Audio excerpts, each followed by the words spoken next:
పుస్తకాలు చదివే పిల్లలు పిండి విసుకుడు, పద్యాలు చదివే పిల్లలు పూరీలు చేసుడు, చరిత్ర చదివే పిల్లలు చపాతీలు చేసుడు, అన్నం కావాలని అడిగిన పిల్లలు ఆలుగడ్డలు గడుగుడు. ఒక్క మాటలు చెప్పాలంటే రాసుకుంటా పెన్నులు పెన్సిల్ పట్టాల్సినోళ్ళు ఎట్లా గిన్నెలల్లా గంట పట్టి తిప్పుతున్నారో, క్యాంటీన్లో ఎంతగానం పని ముంగటేసుకుంటున్నారో చూడుండ్రి.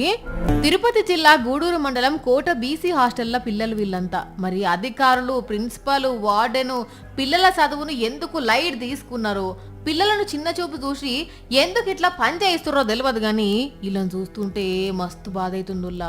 అన్నట్టు ఈ హాస్టల్లో ఈ పంచాయతీ ఒక్కటే కాదు, ఇది వరకు వార్డెన్ గారు పిల్లలను గుంజీలు దించి 60 మందికి పైగానే ఇబ్బంది పెట్టిండు. ఇప్పుడేమో ఇట్లా పనులు చేపించి ఆకలికి చంపుతుర్రట. ఇట్లయితే వాళ్ళకు చదువులు ఎట్లొస్తాయి, వాళ్ళు గొప్పోలు ఎట్లయితారు? ప్రభుత్వ నియంతృత్వాన్ని ప్రశ్నిద్దాం. సాక్షి టీవీపై జరుగుతున్న దమనకాండను అడ్డుకుందాం. తెలుగువారి మనస్సాక్షి సాక్షి టీవీ. సాక్షి టీవీ ప్రసారాల కోసం వెంటనే మీ లోకల్ ఆపరేటర్ను సంప్రదించండి.